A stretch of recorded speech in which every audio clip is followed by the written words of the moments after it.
Olá, bem-vindo à nossa primeira aula sobre o Git. Nessa aula nós teremos uma introdução sobre o Git. O que nós vamos ver na aula de hoje? Nessa aula nós vamos falar um pouquinho sobre o que é o Git, o que são sistemas de controle de versão, tipos de sistemas de controle de versão e histórico da criação do Git. Então, o que é o Git? Git é uma ferramenta para gerenciamento e controle de versões de documentos. Através dele podemos ter controle sobre todas as mudanças realizadas em um documento de forma simples e prática. Então, a ideia do Git é ser uma ferramenta para controlar cada alteração que é feita no documento, para que eu possa, caso necessário, voltar a alguma alteração e manter um histórico de todas as alterações que ocorreram em qualquer documento.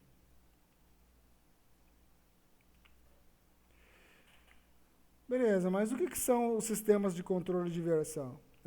Sistemas de controle de versão são o que eu acabei de falar anteriormente, que são sistemas, são ferramentas utilizadas para controlar e manter o histórico das alterações dos documentos. Então, sempre que eu quero controlar o histórico, eu vou precisar usar algum tipo de ferramenta de controle de versão. E quais são os tipos de sistema que eu tenho? Quais são os tipos de sistema de controle de versão? Existem vários tipos de sistemas de controle de versão. Nessa lição, nós vamos falar dos 3 tipos mais comuns. O primeiro tipo que nós vamos falar nessa lição são os sistemas de controle local. Depois dos sistemas locais, nós vamos falar sobre sistemas de controle centralizado. E por último, nós também vamos falar sobre sistemas de controle distribuídos.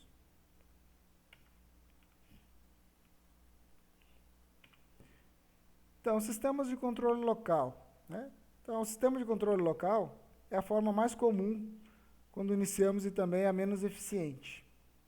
Ela funciona através da criação de pastas de backup para cada versão e é normalmente realizada de forma manual. Então, o sistema de controle local é aquele sistema onde a gente basicamente copia o arquivo, cria uma pastinha lá com o nome da versão e joga ele para lá para dentro da pastinha. Depois a gente faz alguma outra alteração no arquivo, cria uma outra pasta com uma data da versão e coloca esse arquivo nesta outra pasta.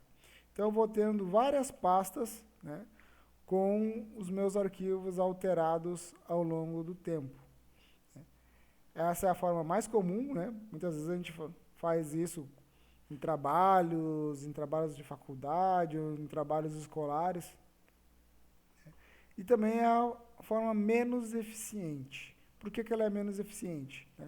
Porque eu tenho o trabalho de ficar copiando pastas e pastas e pastas, e muitas vezes eu posso perder essas pastas, eu posso não ter um controle de quem que fez essa alteração, de quando que ela foi exatamente feita, e eu não consigo também comparar quais são exatamente as mudanças que foram feitas entre uma versão e outra. Para resolver os problemas de controles locais, apareceram então os sistemas de controle centralizado. Então, nesses sistemas, os documentos são armazenados em um servidor centralizado, que possui todas as versões do documento. E cada cliente precisa baixar os documentos, fazer o checkout do documento que deseja trabalhar e enviar as alterações realizadas novamente para o servidor, que é fazer o commit.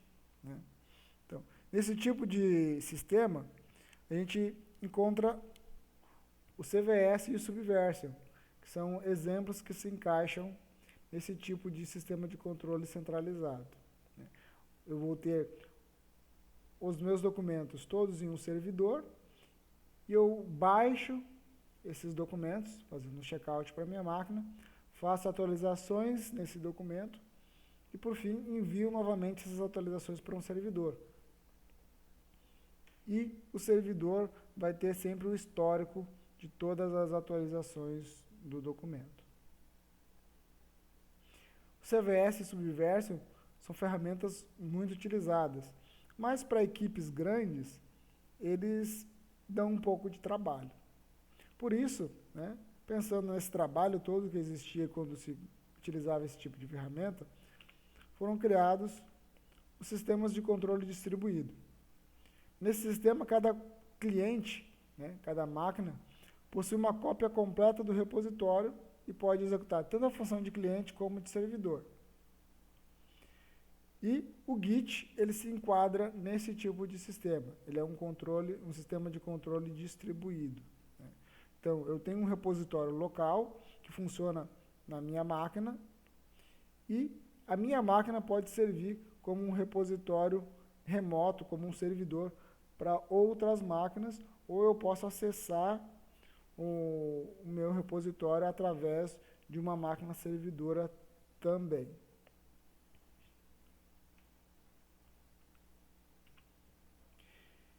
E, por último, nós vamos falar aqui um pouquinho sobre o histórico da criação do Git. Né? Então, com esse conteúdo, nós completamos uma introdução, né, sobre o que é o Git. Então, o Git ele foi criado por Linus Torvalds, né, que foi o mesmo criador do kernel do Linux. Ele foi desenvolvido para a equipe de desenvolvimento do kernel do Linux, que utilizava uma outra ferramenta, mas que havia perdido o direito de uso gratuito. Entre os requisitos de desenvolvimento estava a necessidade da criação de uma ferramenta que fosse veloz, com design simples, suporte robusto a desenvolvimento não linear, totalmente distribuída e com eficiência para lidar com grandes projetos. Então, basicamente, né, Linus Torvalds ele criou uma ferramenta pensando na equipe de desenvolvimento do Linux, que é uma equipe que está distribuída pelo mundo inteiro e precisava compartilhar as versões e as alterações do código do kernel do Linux. Então, esse foi o histórico e a motivação da criação do Git.